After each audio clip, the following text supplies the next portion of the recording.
Ladies and gentlemen, welcome back to Tuned In with Jim Cummings. Today, I hope you're sitting down because we're copping a squat. We have none other than the world famous Chris Judge. He is here. He has flown in on his Teal'c machine. And yes, he is the God of War, so please don't mess with him. Christopher Judge. Chris Judge, come on down. Well, welcome, man. It's great to have you. Hey, we're neighbors, but other than that, we have nothing in common. Well, you know, we have to like go around the world to actually say hi to each other. Yeah, well, that's true. That is true. That is true. Yeah, but we probably live about 5 miles apart. Yeah. So I'm up here in the cheap section. One of my favorite golf courses is right on the corner. Oh, okay. Life is good. Life is good. Well, now I know what you're doing after the show. You won't be home for dinner. Never am. Oh, yeah, never am. Oh, okay, I ain't touching that one. But I'm glad you're here. I'm glad you're here. No, there was nothing. There was nothing. There was no like conspiracy there. I don't eat dinner. Oh, damn. Well, I'll eat it for you. How do you stay so big not eating? Honestly, I don't know. I really don't know. It's I've got into this fasting thing. So I fast 16 hours of the day, and I can eat 8 hours of the day, and just my body really likes it. Yeah. Well, good for you. Yeah. Well, you're doing it, man. Oh, thank you. You look great. Thank That's you, astonishing. I'm going to try that. No, I'm not. It wouldn't matter if I did. Well, listen, some congratulations are in order to you, young man. I'll tell you what. I saw you over there manhandling Al Pacino. That was nothing wrong with that. Well, I've always watched award shows. Yeah. And go, so corny. Like, why would you be like so excited? Like, you're there, Peter, whatever. But there's like legendary people who've always been legendary, who you've always wanted to meet, regardless of the context. And it was just one of those moments where I just got, that's Al. Sure. That's Al Pacino. Well, you were entitled. The greatest thing, and he's so humble and kind and funny. And afterward, his son's a big gamer. Oh. And that's how they got him there. His son basically said, "Dad, you have to do this." Oh, wow. That's cool. Yeah. And so afterwards, he says, "Christopher, Christopher, like, would you mind taking a picture with me and my boy?" Would I mind? Maybe. So we go back, and I stand in between he and his son is shaking like a leaf. And he leans into my chest. He goes, "You're my favorite actor." Oh. And I looked at his dad and was like, "Well, your dad's Al Pacino." Yeah. Oh, man. And then Al says, "I told you, he's a big fan." Oh, that's cool. That's cool. That's some serious. So yeah, that one's gonna kudos go for on my Kratos. headstone. I just made that up. Wow, he's gonna be using that. You get that on your next T-shirt. You know that. That's good stuff. What's your favorite Pacino role of yours? Oh God, there isn't one. It's a work of art, like his entire career. It's we'd be here all day. His ability to make every character so human and so relatable, and so it's a gift. I mean, it's not a gift; it's hard work. Yeah. It's hard work, and he's perfected it, and he's not afraid to take risks and chances, and so I mean, he's kind of the pinnacle. Yeah, that's for sure. Yeah. He did a movie with Gene Hackman that I thought was very underrated, and it's like 30 years ago. I cannot for the life of me remember it, but I remember being so impressed because, I mean, he played someone who was kind of like slow, and it was so the opposite of this sharp-witted Michael Corleone. Right. And he went from master of the universe to, almost like a farmhand or something like that. And I thought, and they were both each one as believable as can be. You talking about the film Scarecrow? Yes. Oh wow. Yeah. There you go. Yeah. That's Now, did the you one. Google that or did you I know googled that. Yes, I did not know that. You're not supposed to admit that. Yeah. It was pretty good. Yeah. So yeah, he's got the range. Yeah, we're not worried about Al. Yeah, but that's the thing about acting. I think everyone has a tremendous range in them, but it's just the fear of what you'll be perceived as, or the fear of if you go too far, it'll hurt your career, the fear of, and so that's, I think one of the levels of performing is being able to perform without fear. And then that's when you do great work. That's true. Yeah. Yeah, that's kind of like a tenet in the business, isn't it? Like, Absolutely. you have to go out there and no risk, no reward. That's right. I would think. It's true. It sounds good in premise, but we've been on sets. A lot of the times that is not afforded to you till you're over a certain number on the call sheet. Then you're, hey, let it fly. Yeah. But when you're not, then it's just read the lines. Like, Yeah. So That's why I do voiceover. Then nobody, they can't stop me. Too late. I said it. I just Tourette out something. And it's like, if it was good, the writer wrote it. If it was bad, shut the hell up. That's right. Redo it again. Yeah. So yeah, it all comes out in the wash. yes, doesn't it does. Yes, it Yeah. does. So what are the plans for Kratos now that he's king of the world again? Well, there's a lot of stuff in the mill. That we can't talk about? Oh God, here we go. No, we can't talk about it. Yeah. But it's interesting because really no firm decisions have been made yet. There's a world of possibilities. Now, how do you whittle that down to what you're going to do? And sometimes that process takes a year. Yeah. That's true. They have to convince each other. There's a lot of cooks in that kitchen. Yeah. You're right. That's a good way to put it. Yeah. That's a good way to put it. Well, Chris, you brought up hard work, and something that we haven't talked about yet on this show is actually, I wanted to ask you, Jim, how would you compare yourself when you first got into voice acting to now? Have you felt growth? Is it just a natural thing? And can you talk a bit about that? I definitely have felt a lot of growth. I was astonished. I mean, knock on wood, that I got my first job. And what was your first job, if you don't mind me asking? Well, no, it was a little show called Dumbo Circus, and it was on this brand new thing they came out with. It was called cable TV, brand new. And because back in the day we had like 4 channels, PBS and the other 3. Right. And Disney Channel just came out on cable, and they said, well, let's bring back these. They had a show on there, oddly enough, called Welcome to Pooh Corner. This is before my time as Pooh. I wasn't in business. But they were doing Dumbo again. And it was people in costumes, little people, big people, all sorts of people, in costumes walking around. And they needed a character to play Timothy the Mouse from Dumbo. Dumbo Circus, come on to the whatever, that little guy. And but they couldn't have, like, even if it was a little person, they couldn't have a 4-foot mouse. Right. So they made him a lion. And so I was a little bit different because there's a lot of 4-foot lions out there. That's more believable. And so I auditioned for it, and I got the very first job I ever auditioned for. Wow. And the good news for me was that they did 65 episodes, and it took a year and a half. So, and I didn't even have an agent. I just heard about it. Yeah, 65. Wow. And we did 2 a week. So I was making like $400, $450 at the Video Depot. Now all of a sudden I'm making like 800. And I was like, wait, that's almost double. So, and I'm working 4 hours a day, right. Because we did 2 shows in one day. And I said, well, I'm doing this, and then I got an agent through that experience. And it gave me a year and a half cushion to, where I didn't have to worry. So I'd audition here and audition there. And then at that point, I had passed X amount of auditions, and I was doing radio commercials, and I was doing TV commercials, and then, the occasional movie trailer. And, one thing led to another, and I finally had an agent. That always helps, Right. Right.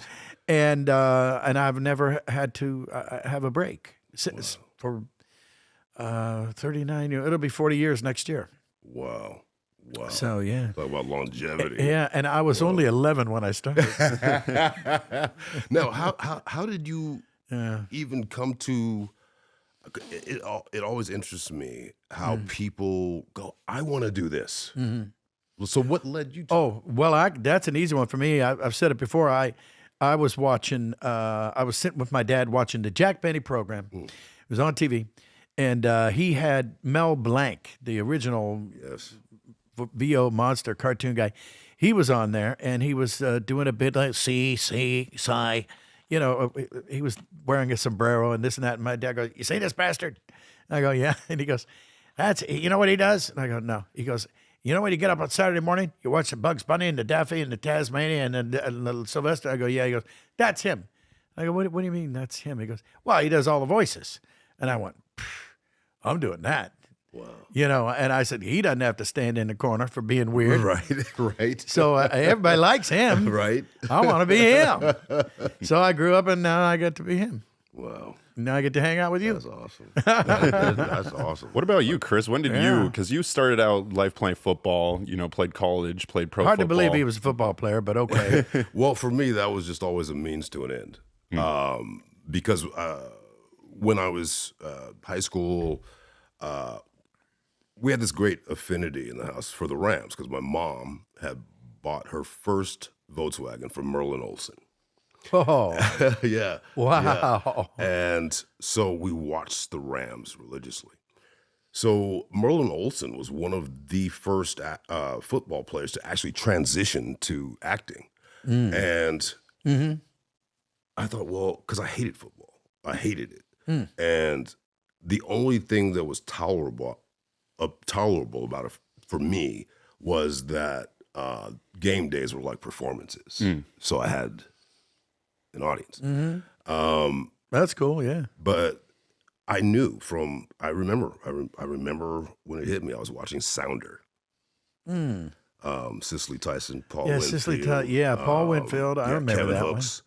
And Sounder was about this kid who his dad goes to jail and his best friend is his dog Sounder. You know, dad comes back, but Sounder gets killed. And I remember I couldn't stop crying. I couldn't. I was like, and that came from that. I want to do that. Nah. I want to do that. Yeah. And it never changed. Yeah, because you reach out, you're touching the people. Yeah. You're breaking hearts, putting That's right. smiles on faces. That's right. That's right. And, you know, sometimes it gets lost on us that, because, you know, I don't know if it still happens to you or if it ever happened to you, but sometimes, some days, it's just crazy shit goes on. You go, what a fucking ridiculous way to make a living. Yeah. You know? Yeah. And Well, that could be, You kind of get into the bubble and you lose sight of some of the stuff means stuff to people. Oh, yeah. You know, letting you into people letting you into their home, if you're like a series or a cartoon or whatever it is, on a weekly, whatever basis it is an incredibly personal thing. Yeah. You know, so these things that we do and that are recorded and people allow into their homes, it's incredibly intimate. And it really they form connections that are meaningful. Yeah, you're right about that. That's a very good insight. Yeah, I guess it's mostly with Winnie the Pooh and somewhat extent Tigger too, but it's that heartfelt stuff, and if people lock onto it, especially at an early age, you know, the earlier, you know, and you just become, it's almost like being a family member.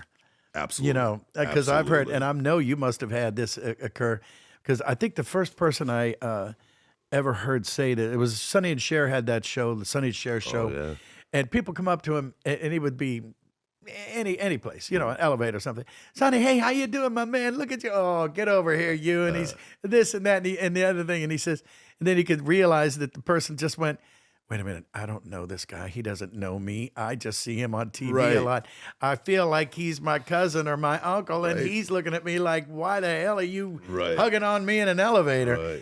And it's that instant familiarity. Absolutely. You know, and it's a bond. Yeah.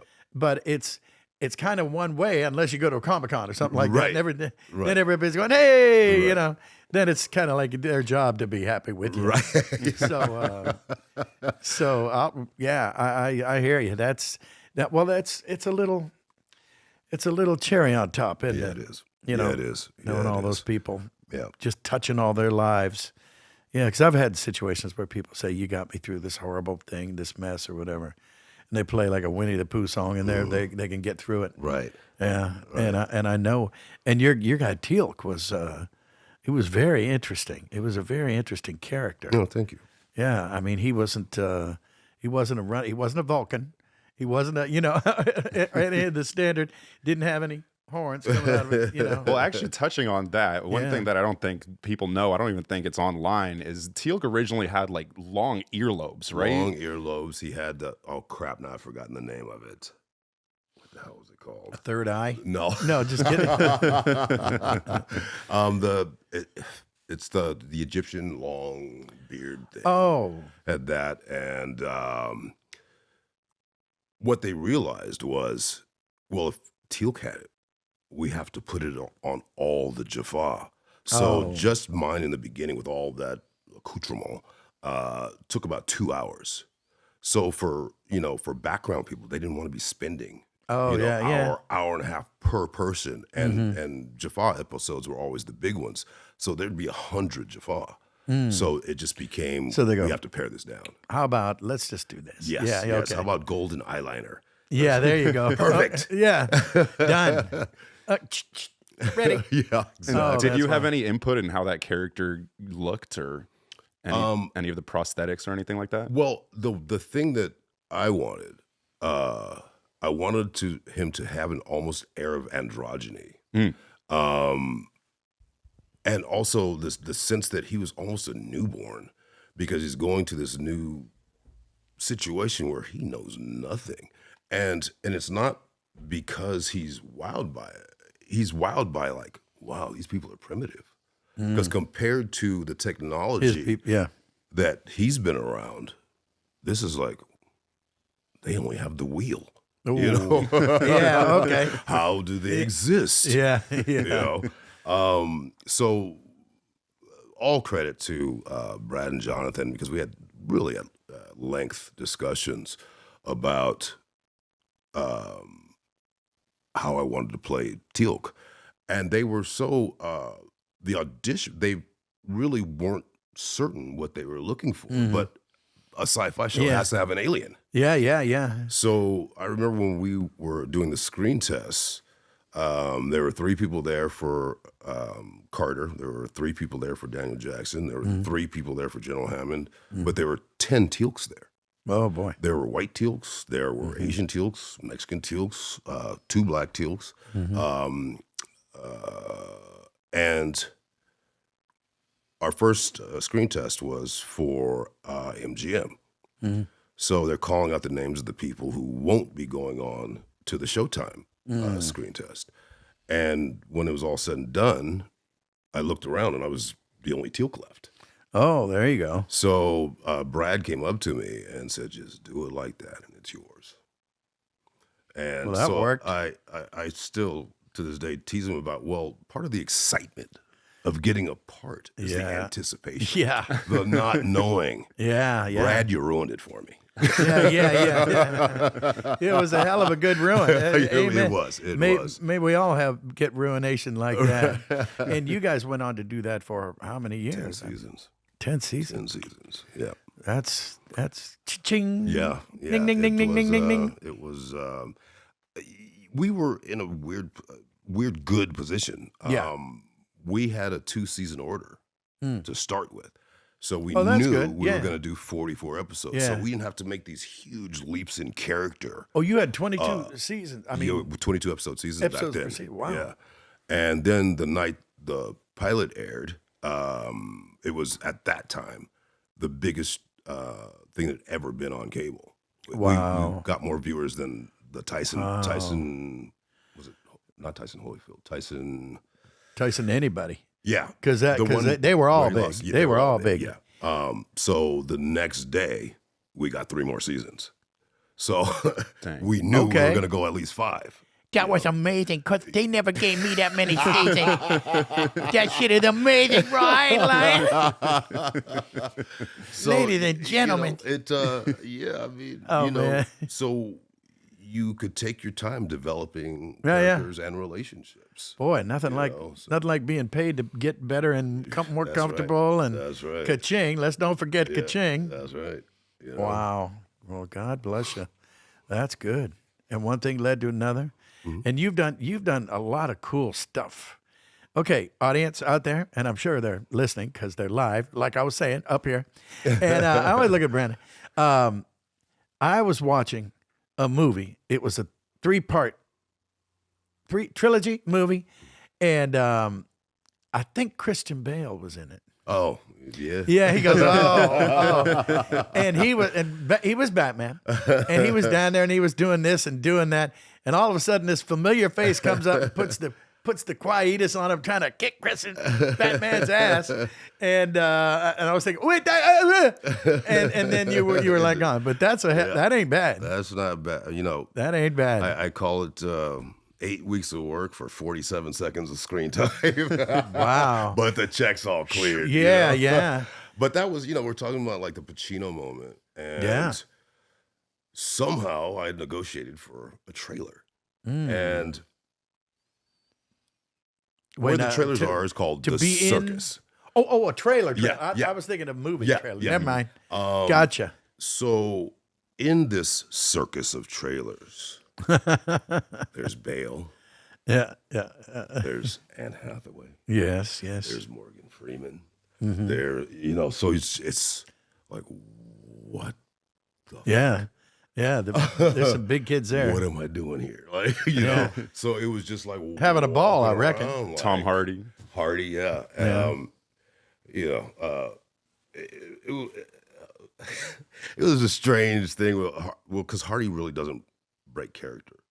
So I had never really worked with, and I hesitate to use method, because for everyone that's not actually what it is. But I remember going to wardrobe, and it was this big deal. Like, why are all these producers here? Oh, like boy. it's just wardrobe. So my original wardrobe, I had on a full kind of biker's outfit, all the the kind of skeleton of padding that they wear underneath to help lessen injuries, and then 7 layers on top of it. So I looked massive. But you were not cold either. Yeah. Jeez. I was naked under everything though. Yeah. I'm not sure why that matters. Yeah. So I come out and immediately see all the heads turn, and then I'm like, oh shit, I did something wrong. What the heck? So hey Chris, can you take off 2 of the layers? Oh, jeez. So Oh, yeah. You don't to want to make a outbat Batman. Long story short, Yeah. I ended up just wearing 1 layer of clothing, but still I was so much bigger than Yeah. Tom. Basically everything I did. I think there's one scene where Yeah. I'm next to him where my arm is in it. Mm-hmm. That's it. Everything else with Tom was cut. Oh, wow. And most of my scenes were with Tom. So Wow. yeah, it was, but still it was, and at that point, Bale had this reputation for, he was so cool. And and I had a little accident on set, and Bale was the first one there, seeing if I was okay. And he was a lovely dude. Yeah. But one of the things, I was in stunt rehearsal for a week for that one scene. And Christian and Joe couldn't come because they were shooting other stuff. Yeah. So I watched Christian on the day watch his double do it twice, and it was complicated. Mm-hmm. All right, I got it. Let's go. Okay. And he did it. First take. No No way. mess ups. That was it? And that's the one they used? Yeah, Y'all didn't do it a couple of times? Well, we had to do it a couple of times Yeah. because in that take, Joe was supposed to punch me, and it was a big, huge miss for where the camera was. So the stunt coordinator comes and says, Joe, you got to sell the punch. And he walks away. And when you tell an actor who doesn't have a lot of fight choreography experience, Yeah. you got to sell the punch. That means closer. Yeah, I would think. So, and it's never about being closer. It's just knowing what camera's on you, what angle you have to be at. Oh, okay. And in my mind, so I'm going to get hit next You're going to time. get smacked, just what And I need. did. And Joe punched me right in the eye, and my eye starts spurting blood. And Oh, Christ. Oh, man. and because my head was on the ground, so there was nowhere for me to go. And poor Joe, he felt Joseph Gordon-Levitt. He felt so bad. I was like, no, as my eyes. And so here's where you know your pecking order in the world. So we were filming at the old bridge that they tore down in LA. That's where Gotham was built. Oh. And where was it? the 3rd Street bridge that they tore down, I think we were the last ones to use the old one. No kidding. But I of course, they didn't couldn't keep that from the fans. So there's hundreds of people surrounding the set. know. Oh, yeah. So over the radio, here, we need an ambulance. Chris is hurt. So the ambulance gets there, and they make this big deal about putting me on the gurney. But the actual ambulance is through this throng. Oh, perfect. So as I'm going through, like, okay, we're getting Chris to the ambulance, I hear someone go, "Oh, thank God. We thought he meant Chris Bale." Oh, man. Literally, you could hear a collective sigh Oh, from man. hundreds of people, like, "Oh God, thank God." Oh, Jesus. Well, that'll keep you humble. That'll keep you humble right Yes, there. it will. Yes, it will. Man. Well, it could have been a lot worse. Yeah. Oh, Jesus. Oh, man. But what? And give up showbiz? Exactly. Right, Exactly. That's crazy, man. Well, I wanted to bring it around to voice work. You've done obviously a lot of voice work as well. Not really. Yeah? Not really. Do you remember your first voice But role? that's crazy. He's got these great pipes. Something, I always want, because it always comes off weird when I say it. I always say I'm not a voice actor. Like that's a separate talent. Mm-hmm. That's not just having a good voice. Mm-hmm. Well, That that's is true. being able to craft these characters Yeah. out of basically nothing. Yeah. You create characters. Oh, yeah. It's not just about being able to talk deep. Mm-hmm. You know what I mean? So I No, People I agree. think- You're right. that I'm like, no, I'm saying I bow down to voice actors because I don't possess that ability. You know what I mean? Well, So- I don't know. It sounds pretty good over here, but I know what you're saying. Well, my buddy Jess Harnell has a good way of putting it. He goes, when it comes to being a voice actor, it's a small V, but it's a capital A. So because, people, Absolutely. there's people that are on the internet, and there was a guy, I don't know, maybe 8 or 9 years ago, I don't know. And he goes, I'm going to sit here and do all Jim Cummings' voices. I am the terror that flaps in the night. And he went all the way down, Darkwing and Pooh and Tigger and Duck. And I was like, oh, okay, well, okay. And he couldn't act wet if you threw him in the pool. It's just. I will steal that one. But it's all yours. But no, it's true. I mean, that's just doing an impression. Okay, well, can you cry? Can you bounce? Yeah. I don't know. Yeah. You got to do a lot. You got to do what that character would do, and you have to Exactly. react the way that character would react. Like I do Darkwing Duck just recently, and his reaction is not going to be the same as Tigger's. Right. Or I mean, Right. it's just that Right. simple. They're characters. I'm basically just a character actor that has a bunch of voices. I'm not. But no it's- Shakespeare it's- over here, but that's okay. Well, that's a whole nother. That's a whole nother critter. Yeah. But I don't. But so for me, everything has to be visceral. Yeah. But what you guys do, there can be nothing there. And generally there And isn't. there isn't. It's never Like they animate Yeah, to you're your right. performance. Oh yeah. So, and It's all in your head, I guess. I don't. I don't possess. Hence, I've never auditioned for anything animated and gotten it ever. I'll be damned. What Ever. about Wacky Races? You did Wacky Races with Billy West, Tom Kenny. My partner and I did it. with the producers. Mike Disa, the showrunner, is my partner. So, okay. but the battle to have me be one of the leads was like, well, who's this guy? And then, Mike was like, well, he's, and didn't mean shit in the animation world, So it was like a battle. Yeah. Well, I don't think it means be on my own thing. Yeah. I don't think it means squat anyway in the animation. That's, in fact, a buddy of mine, Charlie Adler, first pointed this out a long time ago, and I never thought of it. But he said, it doesn't matter what you did last week. It doesn't matter what you did this morning.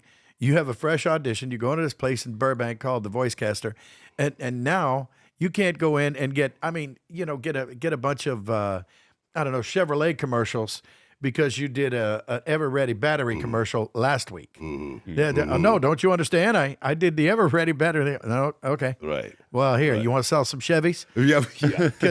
Because that's what's up now. Yeah, that's what's up. And I just the whole, I can't wrap my head around it. You know what I mean? And like, there's no like, I need about 15 minutes more. Yeah. What are you talking about? You're dead. You're here. Yeah. You're done. Yeah.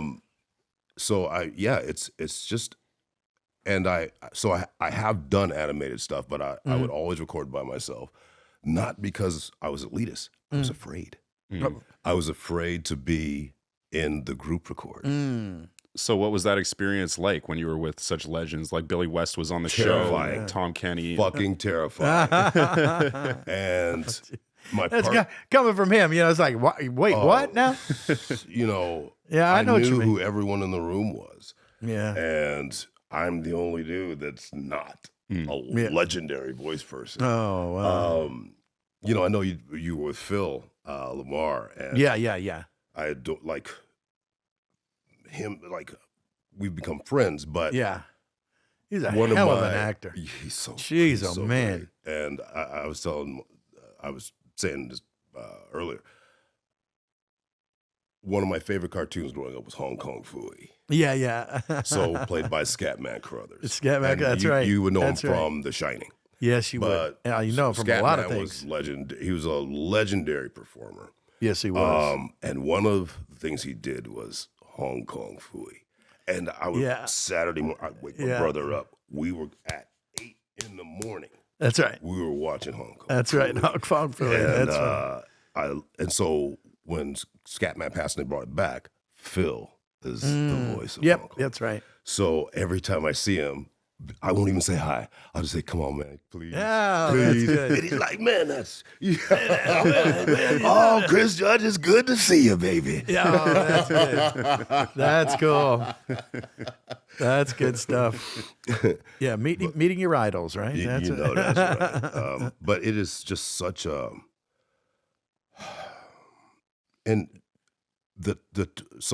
to get to your question, I made it about my work schedule that I couldn't ever do a group record. Oh, there you go. And the truth of it was I was terrified. So I tried to do this with Wacky Races. Well, thank God nobody's going to see this. But unfortunately, Mike, my writing producing partner, he knows my schedule. Oh, So I couldn't get out of it. oh man. So the first record, I literally sweated through my clothes. I was dripping. Oh, sweat. man. I was so scared. I can't imagine. That's amazing. I was terrified. And then, Jeez. you know Tom, you know Billy, Oh, yeah. you know everyone. They're just going off on and just switching voices. And just, Yeah. and I'm like, hi. Yeah. That's all I got. That's well, so that's probably all you it's, needed. So you're golden. It was the one time that I actually got out of my head and actually did like a character voice, and that'll probably be the last time. Oh, boy. Because it just sounds so weird. Yeah. It Yeah, sounds well. so, I don't know. Well, Don LaFontaine only had that one voice. Man, But he made the worked- most of that, didn't he? Yeah, we're not worried about him. God rest his soul. But yeah, my first, and this was just luck. I happened to, out of college, be modeling for Nike. Mm-hmm. And the designers heard my voice, and Nike was bankrupt. Whoa. They were bankrupt. And they had gotten They bounced one back, I more- believe. They, Yeah, they no did kidding. okay. They ended up doing okay. We ain't worried about them. And the designer said, I love your voice. So she called some of the other designers in, and they sent me right there down the street to the recording studio where they were recording this thing, and it was for the Air Revolution. Oh, The Air Revolution by Nike. sure. Gravity is just a game. Oh, That was my first job, and then I didn't do another one for 25 years. oh, damn. Well, I hope the resids were good. Oh, let me tell you. Yeah. I had no idea. Yeah. But I also had no idea about the business. So I Yeah. thought, this is the way it is. Yeah. Yeah. Yeah. People are talking about it's a struggle. Yeah. Yeah. I remember thinking the same thing. I had something similar like that. I got, like I say, with that first job. But I ran into a guy in San Diego when I first started out, and maybe people out there are going to remember this, but he was a VO guy, and he was probably about 50 years old then, and he said that. Well, I said, so what do you do? And I'm trying to break in, and this and that. And he said, well, do you watch TV? And I go, yeah. He goes, if I said to you, K-E-double-L-O double good Kellogg's, best to you. And I said, that's you? And he goes, yeah. And that's on every, I don't know, Cheerios commercial and everything. I mean, Kellogg's. And he goes, yeah, I have a really nice house now. And I said, damn, okay. Ooh, wow. Can I please say some assembly required? Right. You know, that's right. Oh, give me a tagline. Yeah, something like that. And then Michael Bell is a friend of mine. He's good old Michael Bell. And he was the guy, I'll test your collective memory out there again, but he was the guy that went on and said, butter, friggin' butter. Yeah. And that was on Parquet or something? Yeah. It was not Parquet. Yeah. What is it? Butter. Yeah. And that was it. And I said, damn, I hate you. I'm over here doing books on tape and, getting $50, Oh man. But yeah, that's the business, right? Yeah. Truly. The business of show. Yeah. Yeah. I was doing Action Man in Vancouver, and one of our cast wasn't, our director said, no, he's not going to be here anymore. Thought something had happened. Yeah, he became the voice of ABC. Oh. Yeah. Yeah. Yeah. Well, I know that happened to Dorian Harewood. He did rather well with that. NBC. Yeah. Coming up on NBC. The voice of ABC. Now, who was that? I forgot what his name was. Wasn't Ernie Anderson. No, I think he was remember. NBC. Because no, this was back in long time. 99, 2000. Oh, okay. So it's been a while. Wow. Yeah. Well, wherever he is, we're not worried about him. That's for sure. He's doing all right. Yeah. I do have a funny, hopefully funny story. I was at a place called Buzzy's, and this is a long time ago. And I went to the bathroom, had to go to the bathroom. I was doing some spot. It doesn't matter. And I hear and I'm washing my hand, and I hear in the stall, this is CNN. No, wait. This is CNN. No, that's not good. This is CNN. Yes. And James Earl Jones comes walking out. And it gives me, look, I got goosebumps. Can't get myself goosebumps remembering James Earl Jones. That is awesome. Yeah, I don't think I've ever told that story. I'd forgotten that one. He's a wonderful, wonderful cat, man. Oh, yeah, One of my early jobs. Oh, yeah? He had a show called Gabriel's Fire on ABC. Uh-huh. So one of my early jobs was I played a hitman. I had no idea about acting. I don't, All you needed was a gun. Well, pretty much that's what it was. Back then, that's what black dudes auditioned for. Oh, there you go. Robber, gang member, ne'er-do-well, whatever it Yeah. was.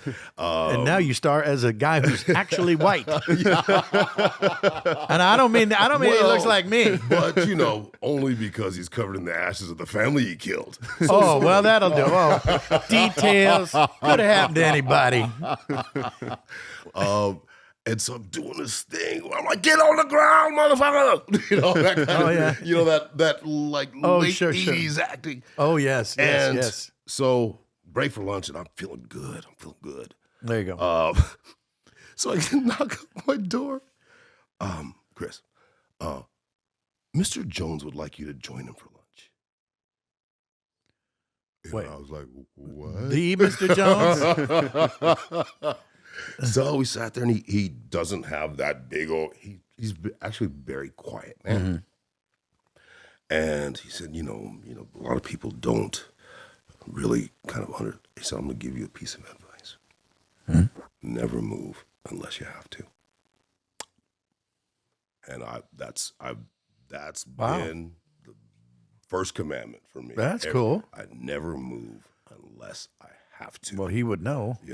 And it's worked out okay. Wow. Jeez, that's cool. I bet he told that to David Prowse. He goes, "No, don't move." Stand there with that stupid helmet on. Oh, Dave's he's a good guy. Yeah, that's crazy. Yeah, but Mr. Jones, he was just, Yeah, really, I owe my career to that advice. that's really good. Wow. You guys writing this down out there, right? Oh, look, I'm looking at the wrong thing. You writing that down? Okay. Don't move unless you have to. Oh, Probably me. there you go. I would see performances and I'd do them in the mirror. Oh, yeah. That's I grew up in a really weird little city. Where out of our in Texas or no? no in California in the South California. Bay, Oh. which kind of Torrance, Redondo Beach, Palos Verdes, that area, and our one high school at the same time. Forrest Whitaker, Quentin Tarantino, Patrice Rushen, and me. Patrice Rushen. Damn. Yeah. Okay. We all lived in the same neighborhood. No way. Damon, Forrest's little brother, was my brother's best friend. Yeah.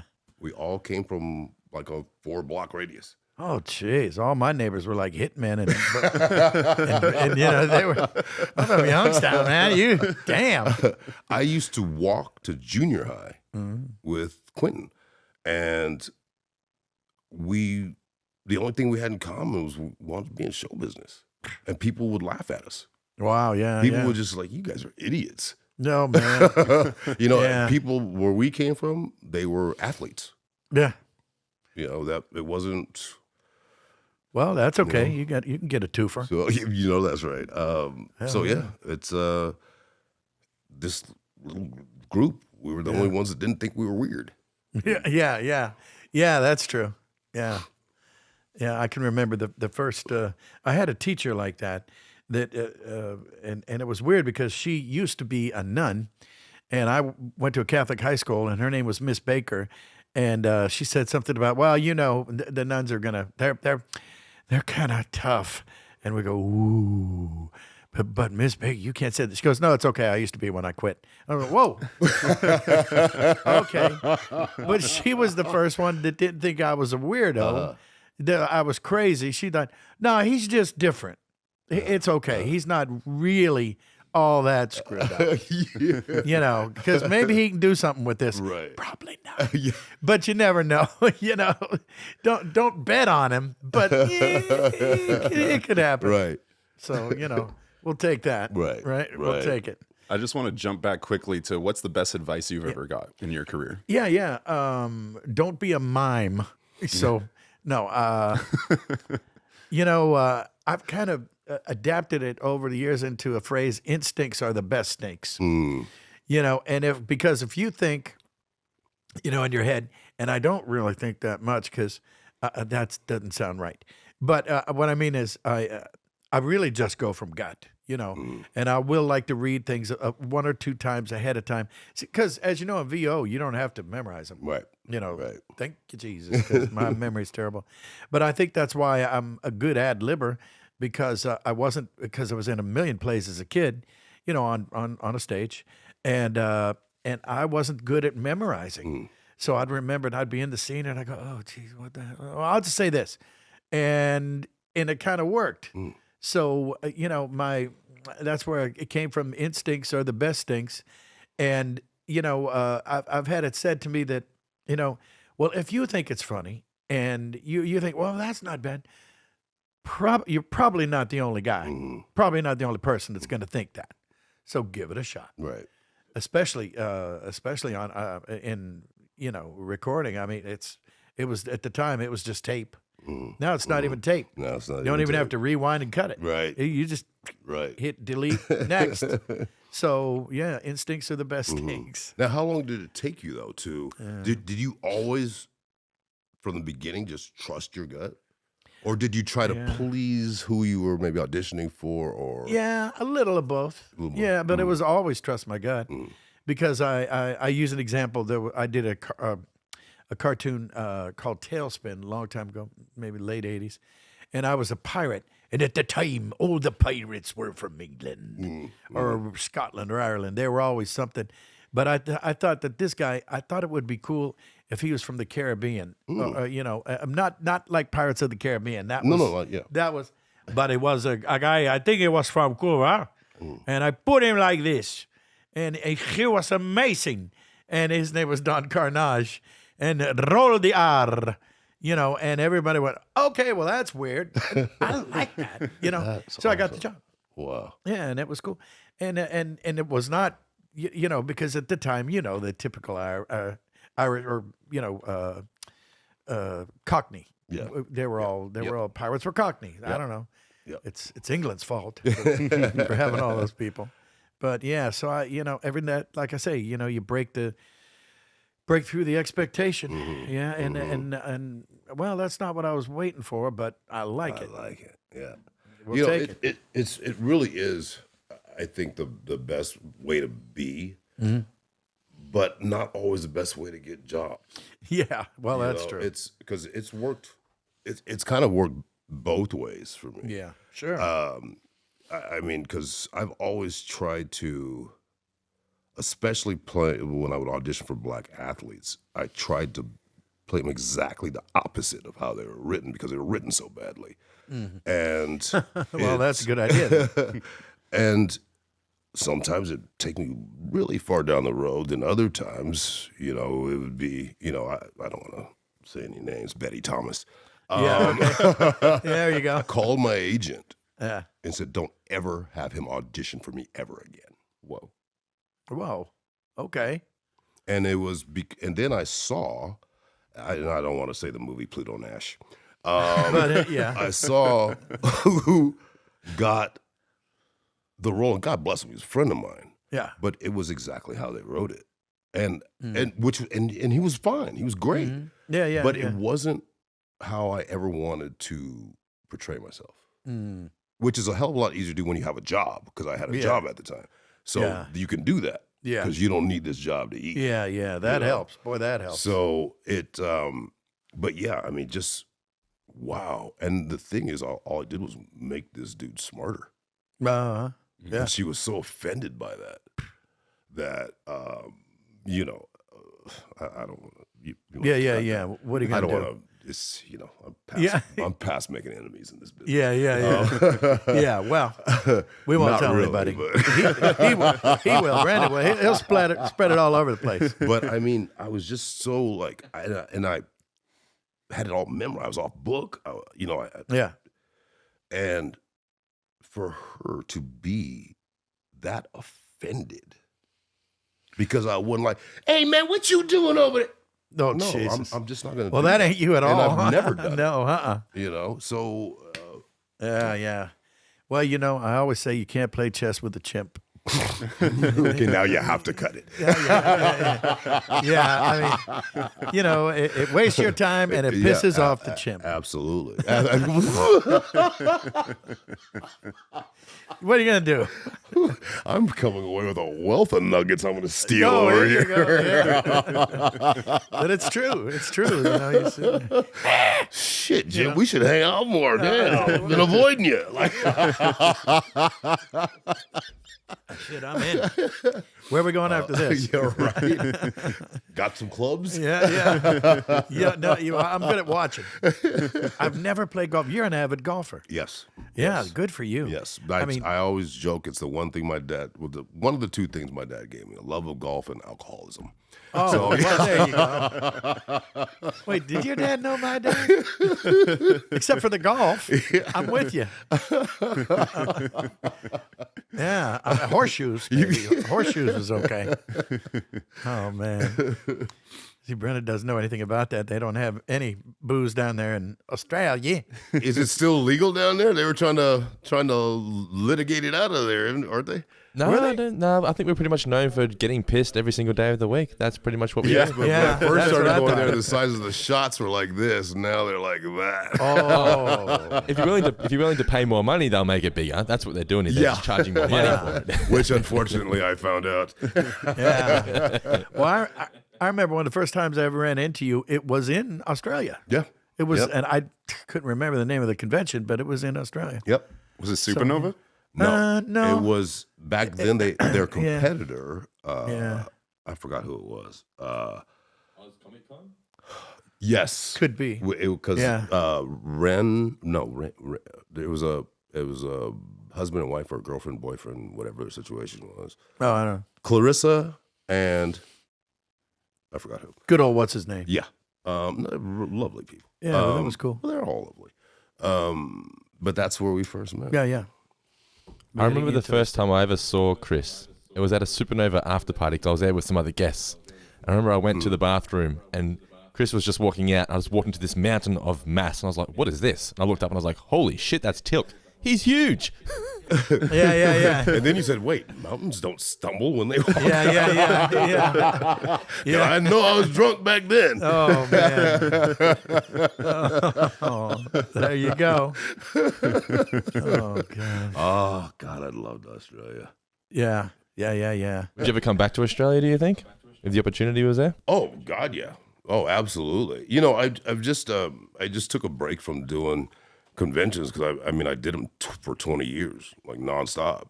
So I just took a 5-year break, and I'm kind of starting to gear up to them again. Do you find you have an entire new audience now because of Kratos? Do you think sort of the Stargate fans are sort of yes. winded away and now you've got a new audience? No, actually, because of the pandemic, Stargate was on so many channels that people discovered it for the first time. So now you have not only parenting their kid, but now they're parent the kid and their young kids.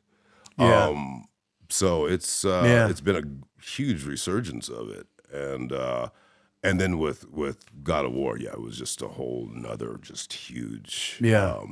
I thought sci-fi fans were rabid. Gaming fans, holy! I mean, if someone can ever have a project that melds the two together, it's going to be a juggernaut forever. You know what I mean? They actually try. I forgot the name of the show, but they actually tried around 2007 to have a sci-fi show that also had a game component too. But they tried to do it with 2 separate production teams. Oh. So it did. I mean, it was a butted great heads. Yeah. idea, but and technologically, the technology wasn't advanced enough. But now, I mean, it would be. Oh, yeah. But nowadays, it will require so much planning and cooperation that would probably kill it in the development stage. Yeah. Yeah, lack of vision, too. Yeah, absolutely. Definitely lack of vision. Yeah. Well, since we're talking about video games, we had Sonny Soljic, your co-star of God of War, on the podcast. Thanks to you. I awesome. think you put the bug in his ear. Yes, I did. Yeah. And I've seen a bunch of interviews, and you really it seems like you two really bonded, like actual father and son. Like, what was that experience like connecting with him? Well, I think that is kind of why I got the job initially. Because so much of it resonated to me, because I missed so much of my own kids' younger years because I was working all the time. And it was a chance to kind of revisit, because when I met Sonny was 9, Oh, wow. Yeah, and he had just turned 9. So it was a chance to really revisit, because people think you just go to work and you don't think about your kids. You don't think about what you're missing, but you do. Sure. Oh, yeah. And it was so easy because I understood who he was, you know? Yeah. So it was really cathartic almost, you know? And I've often said, you know, that 2018 God of War was really a love letter to my kids. Oh, man. You know, but for me, Kratos was a lot further along or a lot simpler than I was as a person. Kratos narrows it down to, oh, sure. I'm going to protect my kid. I'm going to make him a warrior. That's it. That's Yep. all that matters. There is nothing else. Yeah. You know? Clarity of purpose. Yes, most definitely. Singularity of Most purpose. definitely. Yeah. Yeah. Yeah. Kratos didn't have to, you know, work a job. Yeah, you know. He didn't have to balance his books. He wasn't balancing any books. Oh, that's wonderful. Well, obviously being your son, that's right, folks. I am. Ah, there we go. There's the big reveal. That's called an Easter egg. That's an Easter. That's right. That's right.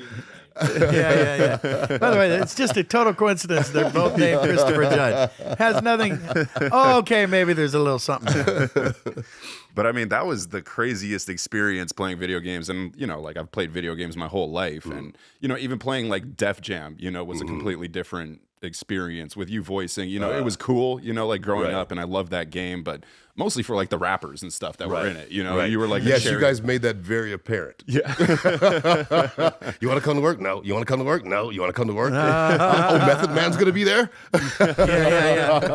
Oh, that's funny. Yeah, but playing God of War, and like I've seen you say in an interview, you know, like it was, what was the phraseology that you used? It was like learning how to be a father, something along those lines. Yes, because I was never taught how to father. Yeah. Like, how do you teach someone to father that's never been fathered? Yeah. And like I could really feel that. Like that was the most emotional video game I've ever played because like I feel like I had probably the most unique experience in the world playing that game because it felt like I'm even getting chills talking about it now because like, you know, I really put myself in like Atreus's shoes.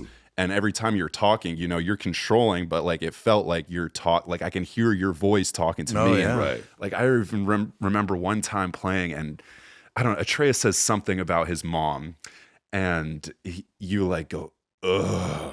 And I was like, I have heard that sigh so many times in my life. Like that was so real.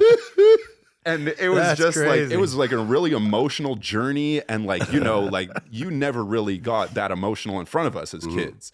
And like, oh man, like I could just, the hair on the back of my neck is standing up because I remember in the climax of that first game, you know, Atreus gets taken. It's been a couple of years since I've played, but Atreus gets taken or something like that, and you're busting through all the doors of the different realms, and it's like a half cut scene, and you have to bust through, and like hearing your scream was like it like brought like tears to my eyes because like I could hear the pain and the frustration, and it was so real, and like just playing through that whole game, it was just like really like.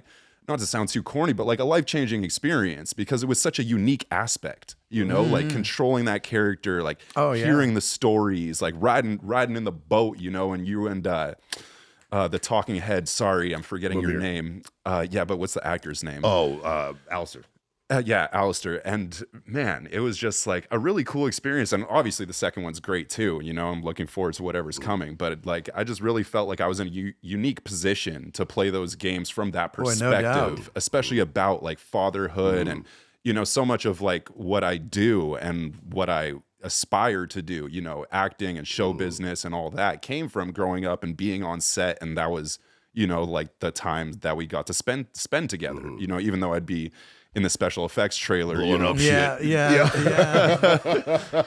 I've heard about some of those antics. watching UFC. I'd be in the trailer. They'd be like looking for me on set because he would always try and get me to sit there in the director's chair, and I hated it. I hated it. It was like the most boring process to me ever. He'd be like, "You have to learn," and I'd be like, You have to learn. Yeah. Like, what? Like, learn what? These guys are setting up lights for an hour, and then you guys do 2 takes, and I can't see shit. Like, I'd rather be in the trailer with the special effects guys watching UFC and like shooting the paintball guns. you know? Well, that's true. And oddly enough, you have worked behind the scenes. Oh, yeah. I've worked on. Yeah. So you may have picked something up after all. For sure. Yeah. I've worked in quite a few departments. And in front of the camera. Yeah.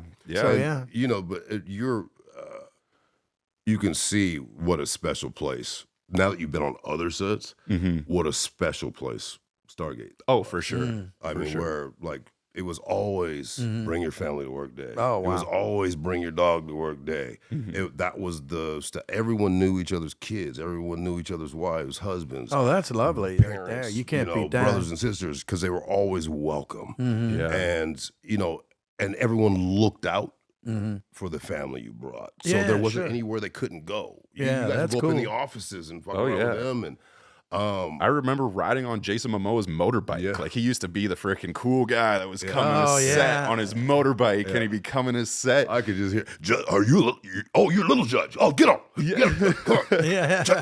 Touch your family. Get on. Yeah, this is long before, he was like Jason Momoa. He was on Atlantis. I can't even remember what character he played on there, but Ronan Dex. Yeah, but he was such a cool guy, like just such a down-to-earth dude. And that's someone you can really be happy for their success, because he's not a douchebag. Yeah, always a good sign. Yeah. Always a good sign. But that's what I want. My mission is that at least every set that I'm number 1 on is going to be that. It's not going to be people yelling and screaming and calling each other names. It's going to be supportive and what can we do to help you, and always the floor is yours. Like, your ideas are welcome, and to make people, when they wake up, happy to go to work. Not, I gotta go to this motherfucker. Definitely been. Boy, amen. Definitely been on sets like that. And to give credit, I worked on Arrow for 2 years, and that's how I got to know David Ramsey, and that's how we got him on the show. And that was like a very similar experience. It was a high stress. I think it was higher stress probably than Stargate. It was we had no stress. Yeah, it was really long days and everything like that. But other than somebody, everybody was really kind. Other than that one sphincter. Do you think having that 5-season security added to the relaxation on set? Everyone's like, well, we're not going anywhere, so let's just all have fun with this. That's a good question. Performer-wise, yes. Now, when I say, I mean, there was no stress relative to other sets. There's still, you got to get your days. There's still, things like that, but once you're on a series, and you find your stride and you find that formula, then it's relatively simple to get your days until whoever your studio is says, wait, you got 9 pages in 10 hours. Let's do 15 pages a day. Yeah. Then, you're back. Okay, how do we do that? Okay, you got 15 and 12? Let's see if we can get 18 pages a day. So it's kind of always, but, and God bless him, Michael Greenberg, he was 12 hours. And if you think about it, after 12 hours, it's diminishing returns. Yeah, I was going to say, you'd be winding down. Yeah. You can't. People are exhausted, and that 13th hour ain't like the first. Yeah, and that was back in the days when pretty much all sci-fi was shot in Vancouver. So we hear about these shows that were doing 22-hour days. Then they're asking people to wave turnaround and 24-hour days. Even when we first started, when we did the pilot for Stargate, we did French hours, which means you basically are shooting. You schedule an 18-hour day. So, but you're doing it with 2 crews, so you're in a constant rotation. Damn. So it becomes a 24-hour day, shooting day, because you're constantly either at lunch and then the other crew, or you have, I think you would get a 3-hour break or something like that, and then back, and then you'd have like a 2-hour break. It was really, I had never heard of it before. But it was, we were trying to shovel 10 pounds of shit into a 5-pound bag. So it needed to be done. And they had found actually a really creative way to do it, but then they quickly realized it was untenable. You know, it is. I wonder, do you feel like once you achieve a certain level of not even fame, acclaim, do you ever like have the thing where I could settle a lot of old scores right now? You know? Oh, yeah. Well, I, knock on wood, I don't have many, but I mean, you know, in my realm, in my coming up, it was like, oh yeah, so I wasn't gonna do nothing, huh? You know, and you know, it's just kind of that type of thing. You know, some Yahoo that used to bug you in high school. You know, I had a guy throw me up against the locker, you know, back in Catholic school, and he goes, "Let me tell you something, Cummings. You ain't gonna do squat, all right? I know you. I know your family. You're gonna work in the steel mill for another 25 years. Wow. You're gonna sit around and lose money on the Pittsburgh Pirates and on the Cleveland Indians and on the, you know, because we're in Youngstown right there." And I was thinking, man, you're gonna brag about knowing me one of these days, and that's my kind of revenge. That's awesome. You know, and so you know, and I went back, and now I established many moons ago a permanent scholarship in my father's name, God rest his soul, at that school. That's wonderful. So it's like, okay, now, what were you saying? Right. Give me that again. Right. You know. Right. No. It is No, but it is true. Look, you know, looking back through the journey, and you know how few people were actually supportive of you, or didn't look at you and go like, why would you ever be successful in this? What do you have to, you know? It's So it's you're right. It is its own reward. Yeah, it is. Well, I remember, you know, like I said, my dad and different people go, yeah, I know you want to do that, but what are you going to do for a living, though? I go, no, I'm going to do it. That's what I'm going to do. They go, yeah, but you got to have something to fall back on. You know, it was always something you got to, and it was something to fall back on. I go, I'm not going to fall back. I'm gonna keep trucking. I'm going to go forward. I'm not looking to fall back on anything. I'm okay. You know, and I'll go back and I'll be a deckhand on a damn riverboat if I have to, but I won't. But I'll just keep the story that I got from doing that, and then, you know, then that'll inform the journey. That's right. I mean, Grandma, my mom, who, my best friend, God bless her, she never worried about me, like growing up. She always had this belief that I was going to be successful at something. So, my mom too. You know, she never really got on me to, you know, about, so what are you going to do, you know, when I decided I didn't want to play football anymore. And so now I start working. And I believe I got in a show in Montreal called Sirens. So when that ended, she was like, so honey, what are you going to do? You're going to need something to fall back on. I was like, wait, you've never, ever. Come on. So she made me take the Series 7 exam. So I got my stockbroker's license. And we still laugh about it to this day. Man. I was like, wait a minute. You waited till after I already started working in this field that everyone told me I wouldn't be successful, and you never worried about it. But as soon as I started working, then I got to have to fall back on. That's bass backwards. That is bass backwards. Oh, wow. Yeah, well, here, let me buy you a house. Now are you worried? Are you still worried? Yeah. What was it about football that you didn't like? You know, I loved the games themselves. I loved watching film. What I didn't like was the control. These coaching was a lot less regulated than it is now. So the guy who recruited me was also my position coach. So he understood me. He left and went to Stanford. And the guy who came in did not understand me and was determined to break me till I fit his mold. Oh, yeah. And that wasn't going to happen. So, like nowadays, I don't even know if you can go live during full contact during the season anymore. Barely. So back then, if we had a game on Saturday, we'd go live Friday.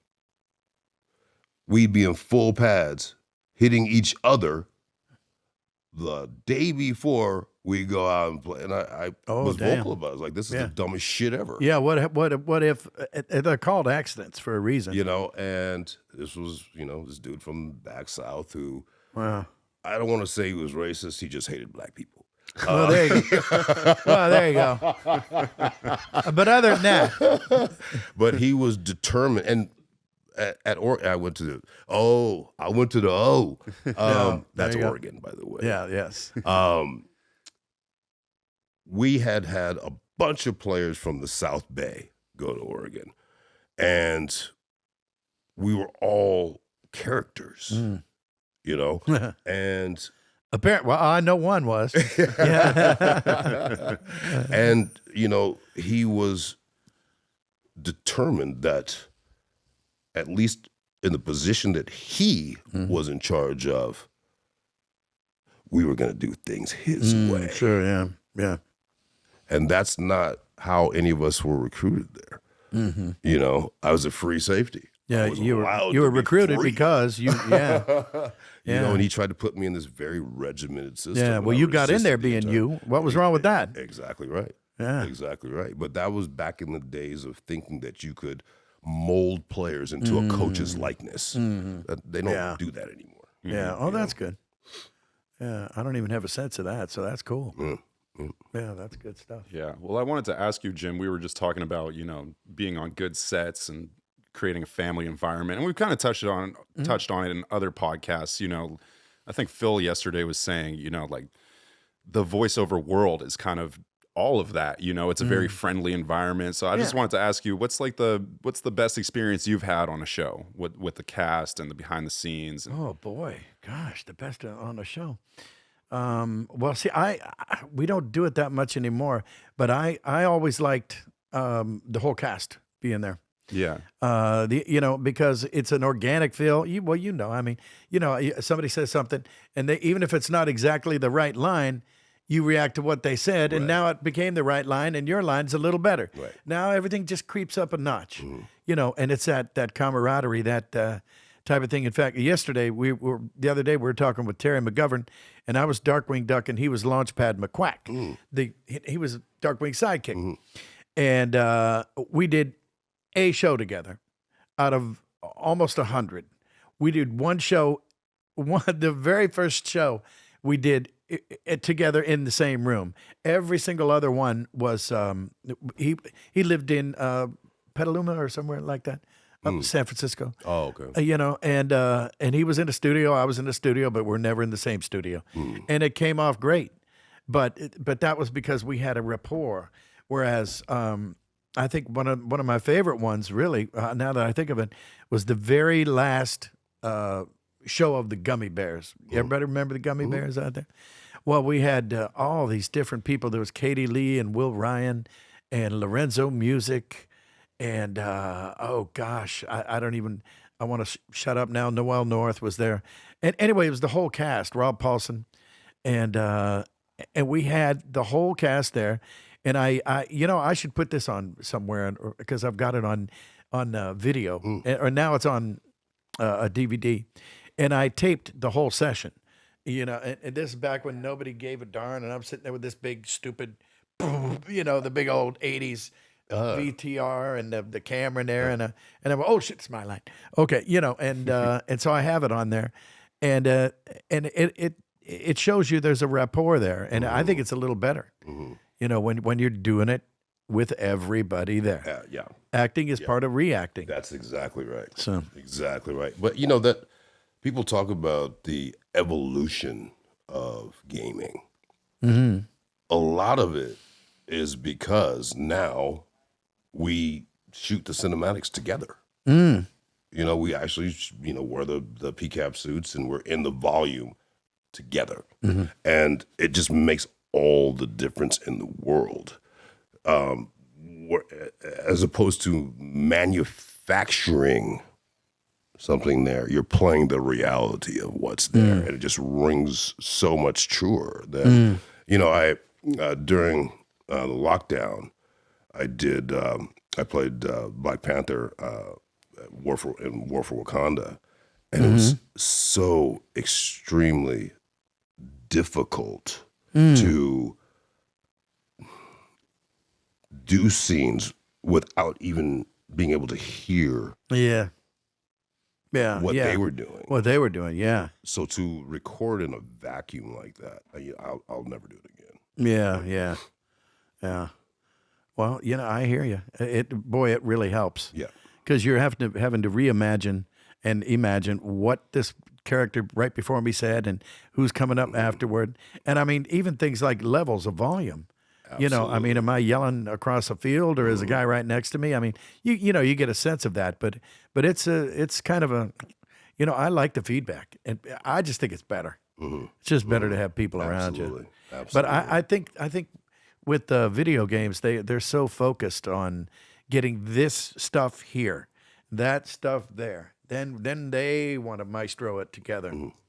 Okay. Well, it's really the change of it now is because the player has so much control. Now it's not micromanaging anything anymore because you have to do every version of it. Yeah. So it's not right. really that, okay, we only have like one take we can use. Yeah. You got to use them all because you don't know if the player's going to take a step left here. Yeah, or that's right. 4 steps That's right. That's right. So Yeah. it's a whole different. Yeah. When we were doing Ragnarok, we had obviously delays because of the lockdown and all that, but it was just so big on the page that, every time I would go in, I'd say, because they had come out and finally and said that we were going to come out in 2022. And I'd start off every session with God of War Ragnarok 2037. Oh, yeah. And let me tell you how quickly that got old. Oh, wow. How did the pandemic change the way you go about in your work with video games? Did it change the business in any way, the video game business? The business, no. How we shot it changed a lot. It was so fucking ridiculous. And not to have it about what safety protocols were in place. That was other people's decisions. But if I was going to hand Jim a prop, there would be a prop guy who would sterilize it when it came out of my hand. Oh, boy, yeah, give me a break. Then he could put it in his gloved hand and give it to you. Oh, that just and makes then you me, would continue the scene. That makes me just want to sigh. Yeah. You But know, then like- the director, assistant, everyone, all the technicians, they all had on face shields.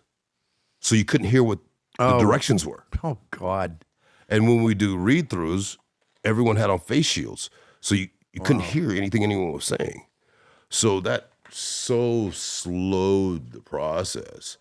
But we kind of finally, not to finesse it, because it couldn't be finessed because we had 2 safety people on set at all times. So, but we found a way to deal with it. And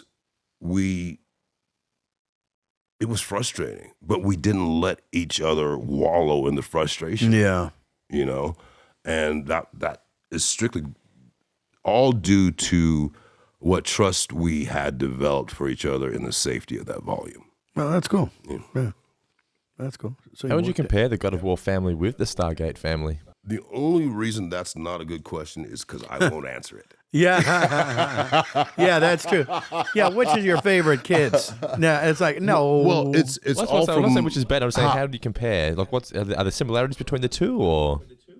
there are similarities, but one is coming from the perspective of a guy who was 4 on the call sheet, compared to the perspective of a guy who was one on the call Yeah, sheet. So that works. It's from a different lens. You know what I mean? And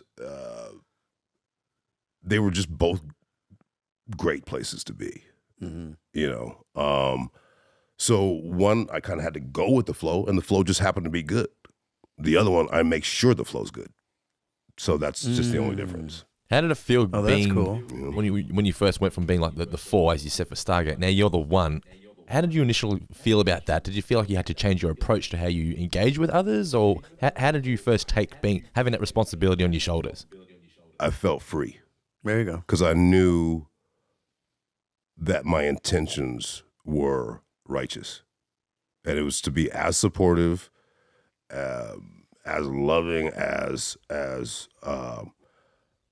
open to criticism, whatever it may be, and take it all as positive. There was never a day in there when there was anything negative.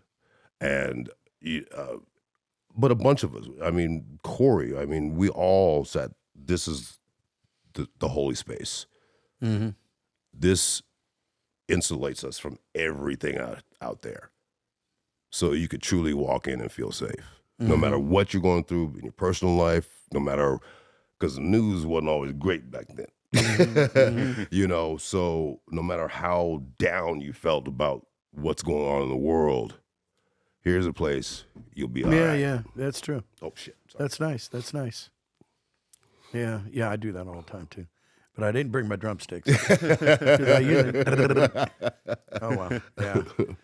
Yeah, I drive engineers nuts occasionally. Okay, could you not do that on the damn microphone? Oh, all right. Well, we've talked a lot about, you know, good times, good casts, and everything like that. One thing we haven't touched on, you know, this entertainment industry is so difficult and everything like that. What has been, for each of you, what has been like one of the hardest moments of your career when you felt the most down or, you know, downtrodden or struggling, something really difficult for you?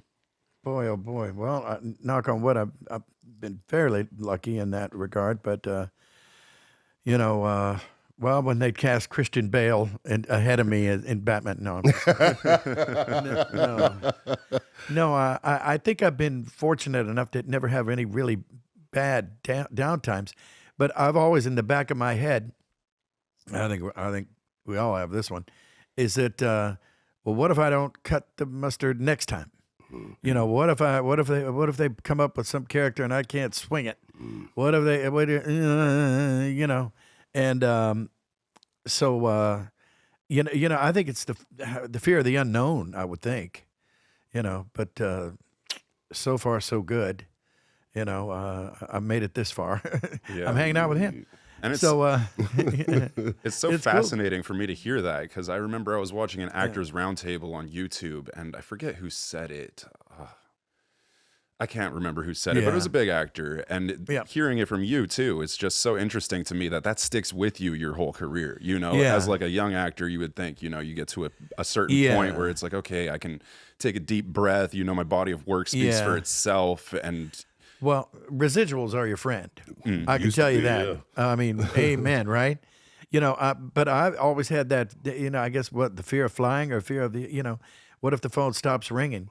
And I think that's healthy a little bit because it keeps you hungry. You know, gotta have a little fire in the furnace.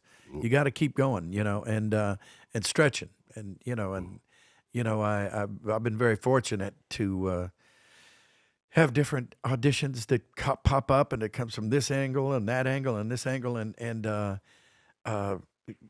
knock on wood, which I won't because it makes a loud noise. You know, I've been fortunate enough to skate. You know, I don't know if it's skating or whatever it is, but because I mean, I still in the back of my head, I can hear my dad go, yeah, but okay, that's good. But what are you going to do for a living again? I go, no, I'm really going to do that. Well, yeah, okay. You know, and for me, that you're never so sure that I'll be able to do something without, if somebody is sitting over there going, you ain't gonna never do that, man. You're fooling yourself. You're kidding yourself. You're kidding your family. You're not going to cut that mustard. Okay, now I'm going to slay.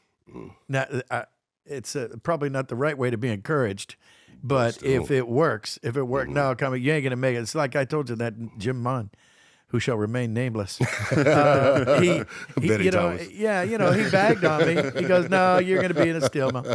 And oddly enough, he was right. I worked in the steel mill for 6 months, but that was it. Yeah. I just wanted to get enough money to move to New Orleans, and then I did. That's awesome. Yeah, That's awesome. Knock on wood. Yeah. But don't. But don't. Yeah, that's true. You know, I can remember the one time I had started working a lot, and now I'm going for leads in series. And I don't even know if they still do this, but one of the insidious things about being a regular on a show, before you screen test, they negotiate your deal. Oh. So you know exactly how much money this screen test is worth. That's weird. So, Before the screen test. Because if they want you, if you haven't already negotiated, you hold them for ransom. Yeah. So, okay. yeah. So it's a profit deal. I see where they're going. I guess that makes sense for them. Yeah. Yeah. So at that time, I'd already done a series. And I was kind of trying to now not take guest roles and stuff like that. Yeah. So I just wanted to get leads in series. So I was working at ABC Entertainment Center, the night shift as a security guard. I come home, work out, sleep for an hour or two, prepare for auditions or what have you, and then repeat. So this one pilot season, I negotiated 6 deals and didn't get any of them. Ooh. So when you're not working and you see, hey, this is for $20,000 an episode, back then 22 episodes. Okay. You don't get it. Okay, we're on a roll. Damn. So that works for about 2 or 3 of them. Now after that, it's tough.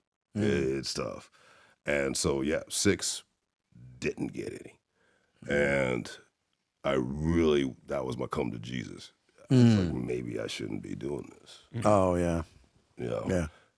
I'll give it one more year. Boom, first audition of the next year was Stargate. Okay. That paid off. Well, I had my 3rd year in the business was very slim, and I ended up doing singing telegrams. A couple of, for about 3 or 4 months. And man, oh man, and it passed over. It happened that Easter rolled around. And so they said, okay, Jim, get over here. Here you go. Here, why don't you put this on? I go, what the hell? It was an Easter Bunny costume. And it was one of those solid heads. So here I am. I'm down I was in Orange County, California. Solid head with a little hole and the gauze around the eyes so you can look through the eyes. And I went up there and I go, here comes Peter Cottontail up and down the bunny trail. And I realized that there's no oxygen in here. And I was there's a pause. And I pulled the head off because I was eating my own oxygen. I was on carbon monoxide. And it goes, the Easter Bunny just pulled his head off. So if you kids are watching this, you're probably about 30 years old now. I'm sorry. I'm sorry. Here comes Peter Cottontail. Up and down. Yeah. So don't try this at home. Oh, God, that's all I got. Okay, thank you very much for watching. That was another episode of Tuned In with Jim Cummings, joined by Chris Judge. Thank you again so much for being here. Don't forget to like and subscribe us on YouTube. You can follow us on Patreon for bonus content and extra goodies. And of course, we're on Spotify, Apple Podcasts, and all that good stuff. Thank you so much for watching. This was Tuned In with Jim Cummings. We'll see you next time.